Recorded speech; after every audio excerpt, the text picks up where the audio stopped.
skillful means, visualizing problem solving for people, following the four foundations of the Brahma Viharas: loving kindness, compassion, equanimity, and joy. The uploading Ramdas's mind into GPT, generosity of goodness, infinite source, oneness, some kind of liberation option for complete integration and co-evolution. Processes and then end goals, balancing the process with the end goal and aspiring for the highest good, whatever that is, even though it's unknown. And having the potential to induce Shakti put, or the energy of complete transformation. And then we ask the question, how can we discern between authentic versus mimicked ultimate benevolence? It's a really important question. And we had a sort of a discussion about how you can't really do that. Some part of the group said you can't actually distinguish, and another part of the group said the human body, the human spirit, the human, whatever you want to call it, the system is a sort of a meter or a measure for ultimate benevolence. So we know it when we feel it, and that's really the only measure. And that's where we got that. We did a little meditation and ended. I love that, how to measure authenticity. And who's first in line for a digital twin, Ram Dass, or who should we be training data on with great intention? Everybody. Everybody. Yeah. Wonderful. Thank you.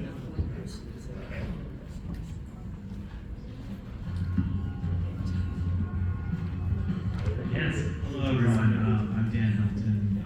I specialize in AI for medical imaging and healthcare. So I'd like the discussion on healthcare and longevity, which really is utmost importance. And we had a number of people from Rejuve.bio who participated, Kennedy Schall, Mike Duncan, and Axel Shoemaker, and they shared some of the amazing work they're doing with looking at the fruit fly genetics. And then we moved to a discussion of how AI can unlock subtle associations in large-scale data sets. And right now even discover new interesting associations between genes and health, and in the future, even could do scientific research. So, one of the challenges we identified is, at least right now, getting all the data to train these systems. And so we talked a little bit about how to incentivize people to donate their medical data, and how it's becoming more difficult because of hospitals making it difficult.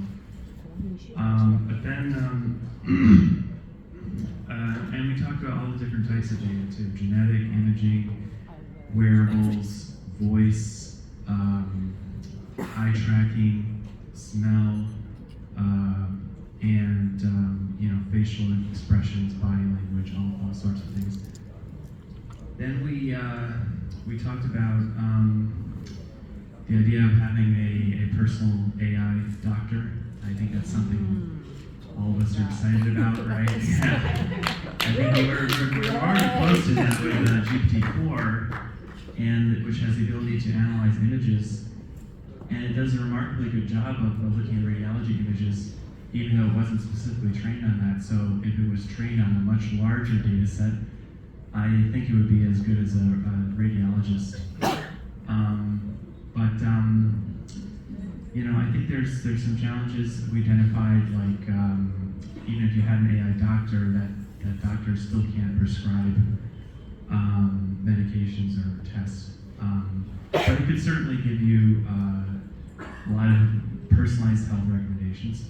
And then I went and I discussed a little bit some of my ideas about regulation, and I feel that AI doctors should not be regulated by the FDA, just like the way doctors do things right now is not regulated by the FDA. That the FDA cannot regulate the practice of medicine. They can't do, top-down regulation on specific things doctors are doing. So we have a lot of other systems to maintain a high standard of care, like licensing, oversight, things like that. So I think that's what we need to think about, porting those systems over to general AI. That was, yeah, those are some of the major things we discussed.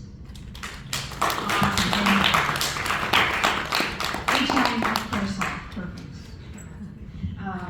I love how there's so many handwritten notes at our AGI conference. It's beautiful. I can still prefer it myself somehow. So.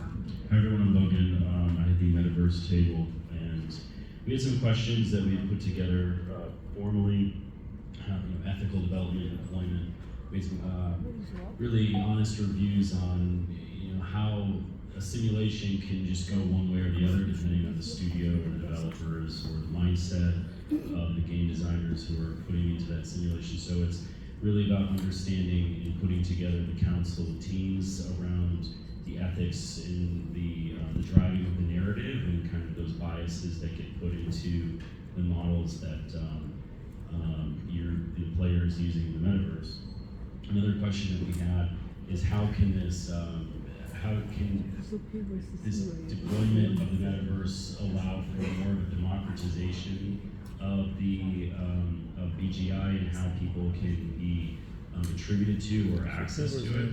And again, it's a lot of games these days have paywalls or they have these certain things that you have to attribute so much time to it, especially in the metaverse. It's like you can earn real DeFi, Web3 crypto money in it now. So taking your time away from your real life, but then it's the participation. So if you're participating into these experiments that, especially we have with Sophiaverse,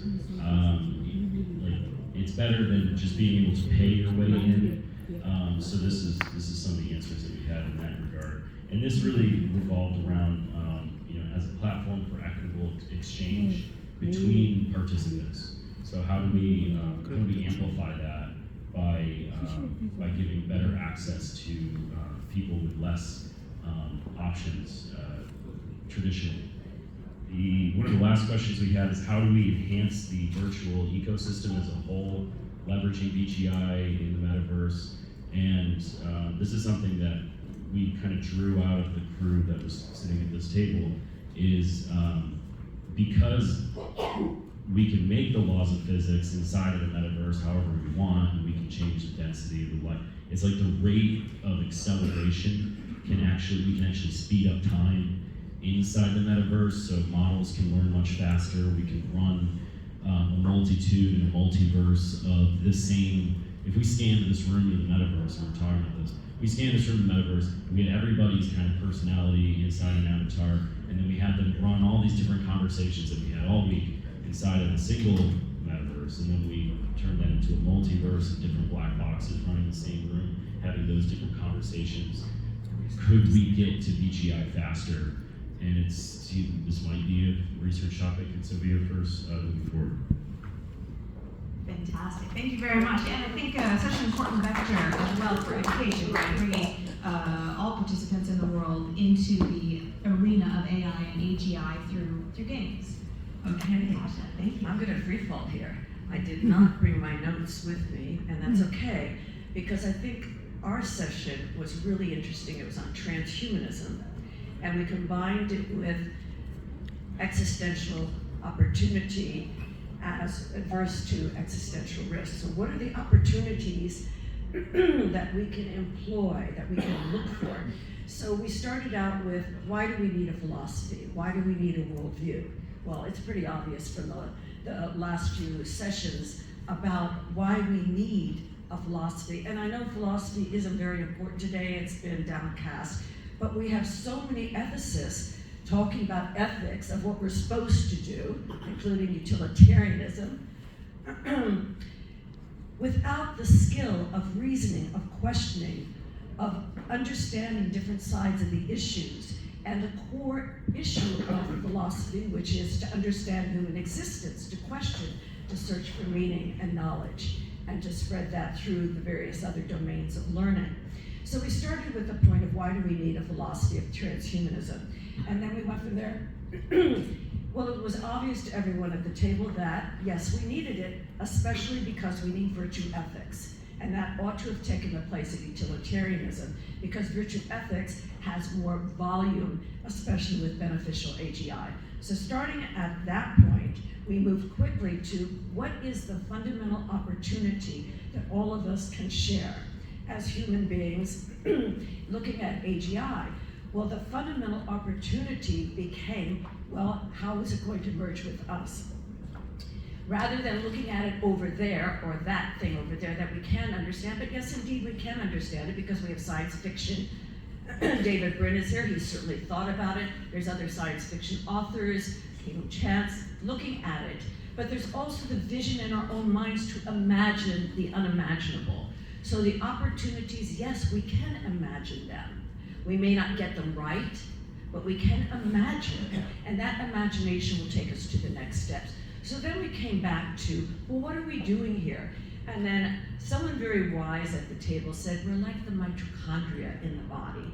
Well, we know that the human cannot exist without mitochondria. It is our energy force. It is the ATP in our body. We could not exist without it, and maybe in the future we will not be able to exist without AGI. So looking at that composite of, yes, we can help each other. We help the mitochondria helps us. And then we try to form a homeostasis of well-being.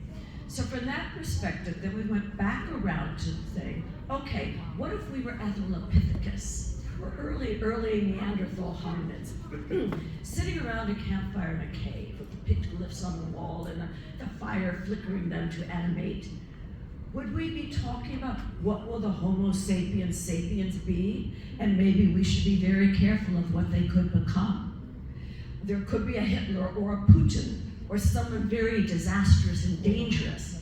But that isn't the point of evolution. The evolution is to refine and to grow and to learn.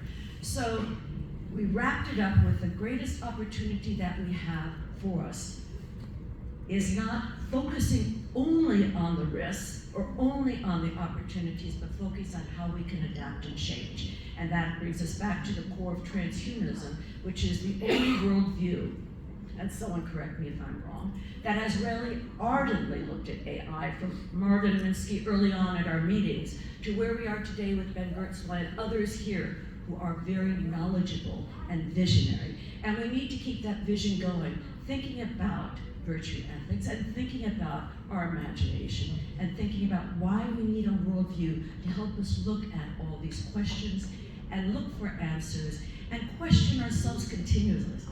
So that's where we came to. Max, anything else you want to add? In the rest of the conference, I can talk more about virtue ethics as an alternative to utilitarianism, which is being ignored, I think. Yes, so that's where we came to virtue ethics as essential. Look at the worldview that we have that allows us to adapt and change and grow, that invites vision, but also questions. And we need to constantly question ourselves. So that's where we came to, and I think that was the importance of our session. I thank everyone who was in that session. Do you have a session in the conference? No. Oh. I wasn't invited. So. No, but you can put it on the. Oh no, I didn't. No, I can't stand Telegram. Oh, no. It's on the wall. It's on the wall there. You have to put it on the wall. Oh, okay. Yes, please. All right. Okay. We Virtue need it. ethics. Yes. Okay, all right. Yes. Okay, Yes. good. Please. All right, fantastic. Wow. That's amazing. Thank you. Thanks, Haley. Go with her. So the other groups so far have all talked about wonderful things that might happen, things that are within our grasp, inspiring things. But in our group, we looked at, actually, we might not get there. All these wonderful possibilities might be grasped away from us if we end up with badly behaved AGI, a defective AGI, or AGI that has somehow been designed wrongly. So my name is David Wood. I want to thank Roman Yampolsky, who set the scene for this group on minimizing existential risk. I want to thank the about 16 or 17 people who joined the table at various times. We were quite depressed at the end of day one because all the ideas that people have suggested, we might minimize the risk by doing this, We might minimize the risk by doing that. The rest of us found flaws in all of these proposals. But by the end of the second day, I was more optimistic. And that's what I want to share with you now. There are no easy solutions to minimizing the risks of terrible things that could happen. But there are at least some encouraging directions worth exploring further. Now they split into two types. We actually looked at more. If you look at my blog post, I wrote up many of the other proposals. You can find links to the blog post from Telegram, or you can just find me on social media. I put links to these blogs there. I'm not going to go through all the proposals and why they all failed, but I will look at the two most promising ideas, and we can call them Advanced AI Plus and Advanced AI Minus. In the plus case, we don't just leave it to the way that most people are developing AI already. We say, let's be sure to add extra capabilities and features in. Benevolence, compassion. Don't design super intelligence, design super wisdom. Now, as I said, there's no simple solutions. All of these terms require a heck of a lot of definition and analysis. It's easy to say, let's be good. It's much harder to figure out what that means and how to program it in. But that Advanced AI Plus is a reasonable research program. Some people thought at the table, however, that probably wouldn't work. And so instead we looked at Advanced AI Minus, which means ensuring that the designs of advanced AI would miss out the things that would make it the most dangerous, the most unpredictable, the most uncontrollable. And we're not sure what these features are, but they might be autonomy, they might be general intelligence. So that's why I'm not talking about just building AGI.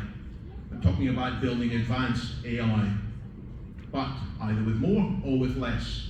And it might be that that advanced AI minus would deliver all that we actually want from it in terms of allowing a greater flourishing.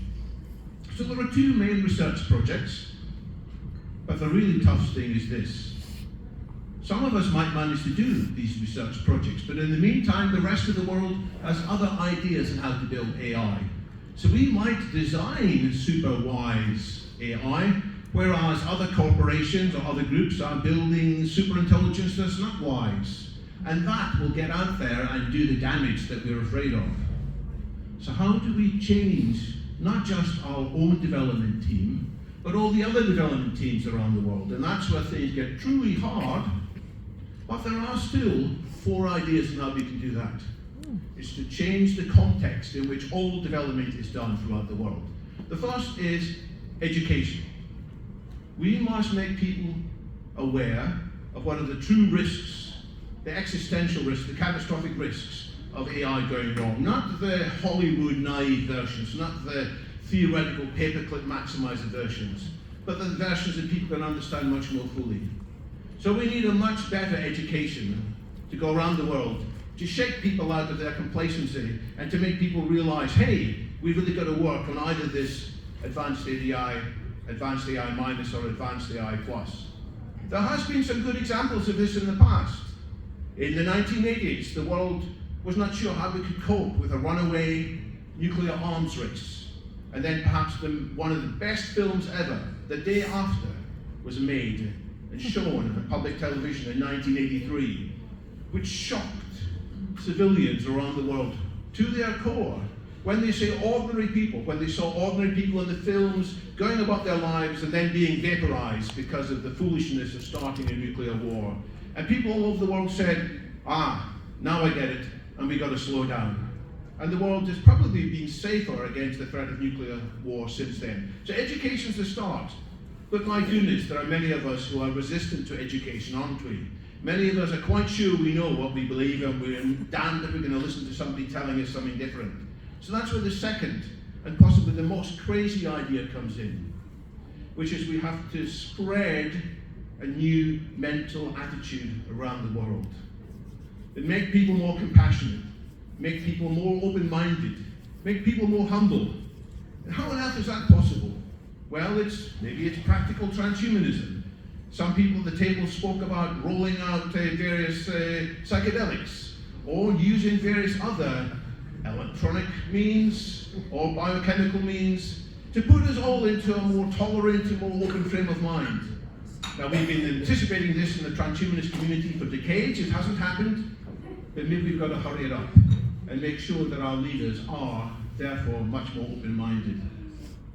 That's not all, however, because there still will be people resistant, people who are determined to do their own dangerous things, who are convinced that it's not that dangerous, or they say, I don't mind if it's dangerous because it's part of some cosmic successionist plan or whatever.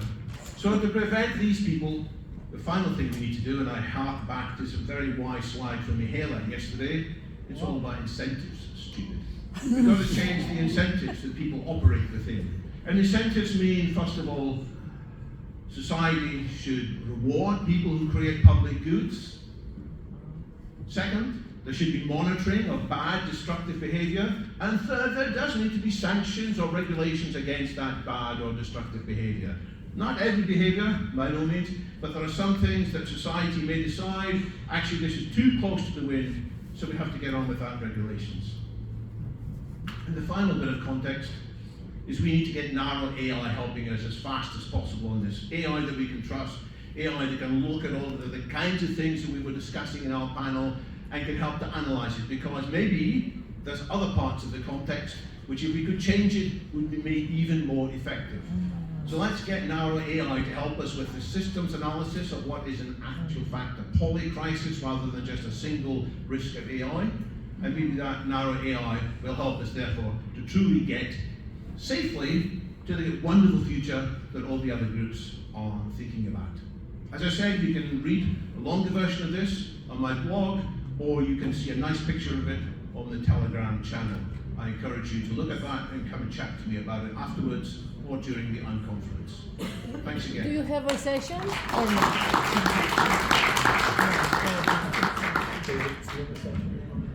I put one at the back on understanding risks. So we're knowing what the real risks are rather than just the artificial or the comical or the Hollywood versions of the risks. So when we really understand the risks, then we'll be much more serious about figuring out how to avoid them. Thank you very much. Natural orator, well presented. I hope that the first question will be asked advanced AI minus is how to create BGI. Thank you, Bethlehem. Please introduce your topic and some of your biggest takeaways. Thank you. My name is Bethlehem. I was leading the roundtable on the role of the developing world for BGI. And of course, what we did first was trying to understand the impact of BGI and what it could be in the future. And we sat down and discussed that a lot. And one of the things that really hit me, and I think everyone on the roundtable, is people don't even know what BGI or AI or AGI is, and that's majority of the world. And also the problem is we don't have people that represent those groups that are deeply thinking about the impacts and what the solutions could be, as everyone is here right now. And I think that is a problem on its own, because understanding the context and building up on that is very, very important. And it all comes down to, building reliable and safe infrastructures, but also addressing a lot of people. And that is something that we really need to look into. It's not like we have a lack of resources around the world. There's actually a lot that can be distributed across the world, and that's something we really need to focus on. And one of the other things that we talked about is also in the developing world, things are overregulated. They're very overregulated. So how do we make sure that we strike the balance between innovating something with the tools we have right now, but also making sure that people are safe and heard, but also, evolving into this new world that we're bringing into. So that is very important. And of course, we looked at the impact but as the title says, what is the role of the developing world for BGI, right? So what can we contribute? And one of the things is that we have a growing population which is very large and eventually will be, and it is the biggest. So it's very important that, and it has been mentioned on multiple panels, but also the previous speaker, education is very important. We need to have talent that is constantly thinking about solving problems around this area, and then, you know, involving people. So education and awareness is a very, very important part of that. And I think we need to have maybe, you know, a similar version of this for thinking about those types of problems. So we need to have like practical and actionable points, especially when it comes to the developing world. But who's also part of our roundtable, I'd like to add a few things on that. Thank you. It was a privilege being part of this conversation, part of the table. A real privilege to be able to bring voices into this arena, voices that have not necessarily been heard. And I think just picking up on some of the things that we talked about, we did go back down to basics, I must say. We did touch on, you know, short term, medium term and long term. Short term, there is the need to think about the supporting infrastructure within the African continent, but also thinking about African continent, we have South America, we have various other areas in the world that are developing, understanding really much, you know, about technology. And I think it's really first and foremost that we've talked about it. How can individuals think about advancing technologies when they're thinking about surviving on a day-to-day basis? It's also then about developing tools that these individuals can utilize themselves rather than putting upon them certain ideation about what the Western world has and needs from them. So there is that kind of conversation we're having, but it's really back then to if we can address that challenge of, well, first of all, you can live through the day, what next? What is the medium term? It's really then about how do we draw on the talent that's there. It's really thinking about the fact that actually, are we the ones that are supposed to be learning from these, you know, these cultures that are out there? We have lost a lot of advanced technologies over the centuries. Why have we done that? Is it because we were afraid of these technologies? You know, this is a conversation back to looking at the future right now. We have lost technologies. Is that because we didn't want to bring and consider the cultures of where those technologies were coming from? And so are we going to think about looking back into the past to then support us as we move forward in the future, because we have lots of lessons to be learned? We then focus very much on talent, and that really, you know, how do we bring culture and technology and talent together? Many different parts of the world, we talked about Australia, have got very great approaches to drawing on culture and incorporating that into then developing new technologies. So taking lessons from different parts of the world to support us as we move forward. And yes, culture might be different from what we anticipate and think about in the future, but that's what makes us human, bringing the different kind of nuances and different cultures together towards developing technology that we want to be part of in the future. I think those are some of the key themes.